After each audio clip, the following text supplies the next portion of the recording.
سڵاوتان لەبێت لە شارپرێسەوە پوختەی هەواڵی ئەمڕۆتان پێشکەش دەکەم. لە سلێمانی سەڵتوسی حاڵەتی توشبوون بە کۆلێرا دەستنیشان کراوە. وەزیری تەندروستیش دەڵێت ژمارەکە لەوە زیاترە. سامان بەرزنجی وەزیری تەندروستی حکوومەتی هەرێمی کوردستان بە میدیاکانی ڕاگەیاند لە سلێمانی سەڵتوسی حاڵەتی توشبوون بە کۆلێرا تۆمار کراون، بەڵام ئەوە ژمارەی ڕاستەقینەی هەموو ئەوانە نییە کە تووشی بەکتریاکە بوون، چونکە پشکنین بۆ لە 120 ئەو کەسانە کراوە کە تووشی سکچوون بوون. وەزیری تەندروستی ئاماژەی بۆ وەش کرد کۆلێرا تەنیا لە سلێمانی نییە، بەڵکو لە هەولێر و دهۆک و گەرمیانی شەیە.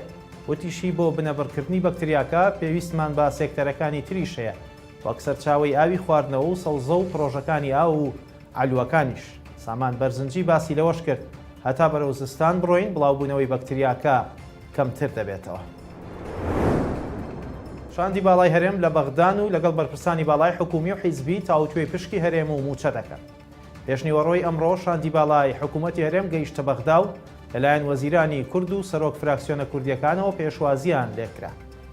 بڕیارە شاندەکە لەگەڵ هەر سێ سەرۆکایەتیەکەی عێراق و بەرپرسانی حیزبیش کۆ ببنەوە و گفتوگۆی چارەسەری کێشەکانی نێوانیان بکەن. بە گوێرەی ئەو زانیاریانەی بە شارپرێز دراون، شاندە باڵاکەی حکوومەتی هەرێم لەمڕۆوە گفتوگۆکانیان لەگەڵ دامەزراوە فەرمیەکان و سەرکردە و لایەنە سیاسەکانی عێراق دەست پێ دەکات. سەرەتا لەگەڵ محەممەد شیع سوودانی کۆبوونەوە و لە دوای کۆبوونەوەکەش سەرۆک وەزیرانی عێراق ڕایگەیاند حکوومەت کاری کردو و بەردەوامە لە کارکردن لەوەی کە کێشە یاسایی و ئیداریەکان کاریگەریان نەبێت لەسەر پێداویستەکانی ژیانی هاوڵاتیانی عێراق بە هاوڵاتیانی هەرێمیشەوە. هاوکات بڕیارە شاندەکەی هەرێم لەگەڵ هەریەک لە نووری مالکی، هادی عامری، ئەمان حەکیم و حەیدەر عەبادیش کۆ بێتەوە.